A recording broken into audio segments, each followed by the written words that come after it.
And what that ends up doing is you want to slow the economy down. When you slow the economy down,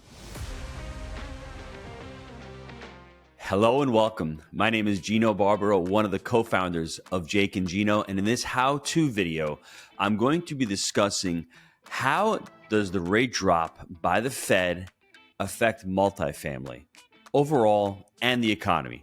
So if you want to learn what that means to you personally and to business overall, I want you to listen on. The Fed made a big announcement last week. They dropped rates. Everyone was expecting a 25 basis point cut. So it was sort of baked in. But we learned that it was actually 50 basis points that they cut. Now, what does this mean? Right away, first thing that's going to happen is the people that are actually going to benefit from it are ones that have car loans, ones that have personal lines of credit. They're going to see that, wow, my prices went down. I'm paying less for the debt. Great. Everyone thinks that it's going to affect mortgages. Well, that's already been baked in. The bond market already expected this rate drop. And, it's basically you're buying on the rumor. Rumor's been out. Rates have been dropping. Now, what it does signal to me, though, is something, I don't know if it's troubling, if it's not troubling. To me, I like to look back at history. I've been a little bit older than a lot of you listening to this, and I've been through a few market cycles, and there's patterns. And the problem is that most of us tend to forget history, and history does repeat itself. The last time the Fed cut rates was back in 2020. They raised rates, I think, 11 times. It's the quickest rate jump in history as far as the quickness that it happened. And people were screaming and saying, why did it happen? And how did it go up so quickly? They had to shock the system because they realized that inflation wasn't transitory. So what happens when rates go up, or why does the Fed increase or raise the rates? The first thing we need to understand that inflation, the definition is an increase in the supply of money. People talk about inflation with prices rising. Inflation is not technically prices rising. It's actually an increase in the money supply. We've had a lot of inflation. That tends and usually leads to prices increasing. So the Fed likes to see that number at 2%. So back in 2020, they didn't think there was anything going on with interest rates once they decided to pump $5 trillion. Who knew? Anyone running a business knew that inflation wasn't transitory. That was the problem.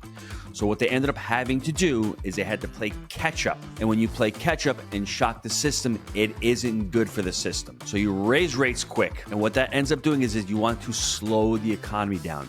When you slow the economy down, less inflation, less money coming in, less velocity, things tend to slow down, and that's what you're looking for. And that will tamp down a rise in prices because there's less demand for a product. It costs more, less people are going to buy it, pricing drops. That's what the Fed's number one job is, to keep that price in alignment and to not worry about inflation. So now they saw, and I think I disagree. I disagree with a lot of the stuff that's going on in the economy. I don't agree with any numbers that they put out. I can't trust anything. Trust but verify. They had 1 million jobs created several months back. Now they walked that back and said 800,000 of them weren't created. So what ends up happening? They just made up 800,000 jobs and said that they're not really there. What I want you to do is I want you to think logically. And I want you to think, why would the Fed cut rates now? When in my opinion, inflation really isn't under control. I just got a $10 increase by my pool guy. You're saying, hey, that's not a lot. Well, $10 is more than 5% increase in my pricing. Same thing with lawn care. Lawn care is going up. A lot of these other small companies need to continue to pass on their costs to the consumers because prices are rising. Same thing with restaurants. So not to lose my train of thought, because this is really important. What happens when they start raising rates and they want to start to drop them, they see that the economy is slowed down, that we're going into a recession. And that's what's going on. They can understand that, hey, how do we spur the economy? Well, you spur the economy by making money cheaper, by getting more money into the system, by getting more people out there to work. So is it a good thing or is it a bad thing that they drop rates? I mean, for me as an investor, I think it's a great thing because I'm looking for rates to drop because I want to refinance my debt. My debt in certain deals over the last 2 years is at 6.5%, 6.75%. If rates ultimately drop into the 4.5%, 4% range, I'm golden. I'll be able to refinance them out. But what also occurred when the Fed dropped rates. To me, it was more of a psychological factor for real estate. For those people who are a little less savvy, or for those who are sitting on the sidelines who just are not paying attention to the economy, they're like, rates are dropping, great, I can go out and buy a house now. It's more psychological, and it gives a boost to the residential market. All right, and this, I'm going to share with you this because I had to pull this up, but I want to show with you what happened with pricing over the last several years, where everyone's saying, well, pricing has gone up so much. These houses are so unaffordable. Yes, at the interest rates today, they're unaffordable. But you need to understand that consumers, when they're buying homes, they're not buying based on the price. They're buying based on what they're paying monthly. That's just, once you start to understand that, you're like, oh, that's why pricing went up. So if you have a $400,000 mortgage, I'm reading these numbers out right now, a $400,000 mortgage at 3%, it's going to cost you $1,422 a month. That same mortgage at 7%, it's $2,245. So if you go out and buy a $400,000 home today at rates at 7%, it's going to cost you $800 a month more. That's almost 60% more than if you had paid the 3% rate. Let's take that one step further. Now you're getting a $600,000 mortgage at 3%. That mortgage rate is $2,261. So you can pay $200,000 more for this price, get a 3% rate instead of a 7% rate, and that payment is the same. Can you see what's led to inflation, to an increase in pricing in real estate? Cheap money. Now, take it one step further. That $600,000 mortgage at 7%. Well, that's where, pricing went from 400 to 600, let's say. Now it's sitting there and someone's trying to buy this home at 7%.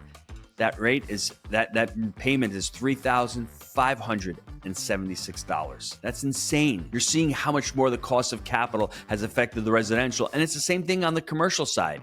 And that's the problem that I think buyers and sellers are having. Sellers are looking at this 2 years ago and saying, my property was worth this, but rates were 3.5%.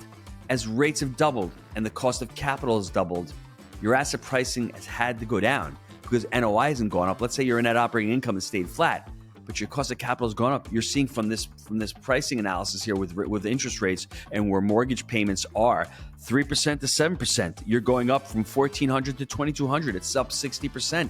You can't afford the same home at a higher rate. And they needed to do that because they needed to slow down the insanity of the real estate market. Because if they had let it go, pricing would have really skyrocketed and they would have created an even bigger bubble. So what they've done is they've tried to keep it as long as possible, keep these rates as high as long as possible to try to combat inflation. Now they're like, uh-oh, we think inflation's cured. I don't believe it is. Now it's time to pull the lever and start easing because we don't want to cause a recession. Now, the last time they had basis point cuts of 50 basis points or more was in 2001, in 2007, and right during COVID, when COVID started.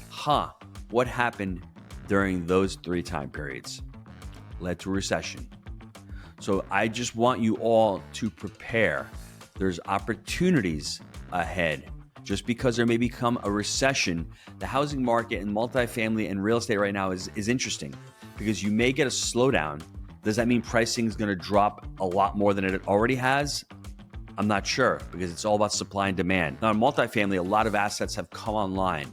They're starting to get absorbed, but not as quickly in certain markets. That's led to rents flattening. And in some markets, actually dropping. In Florida here, we're seeing dropping rents because there's so much activity and assets coming online. Now there's a silver lining in that as well. Multifamily permits, middle to end of 2023, fell off a cliff. They just stopped asking for permits because it wasn't feasible to build, because the cost of capital skyrocketed. But what's really interesting is they had so many units in the pipeline. Even during COVID, it took a lot longer to get units started, it took a lot longer units to get online. And we're seeing that right now. But once these units start going through the system and they start getting absorbed, you're looking mid-2025 next year, I think we're going to see rent growth start occurring again. So just be very careful. And in multifamily, we price debt typically based on the 10-year treasury. And right now, the 10-year Treasury is right around 3.7%. The irony is, the Fed dropped the rates by 50 basis points, the Fed funds rate. That's the rate that banks use to borrow amongst themselves, and they're borrowing money at the Fed. That did nothing to the T-bond, the 10-year. Actually, the 10-year went up.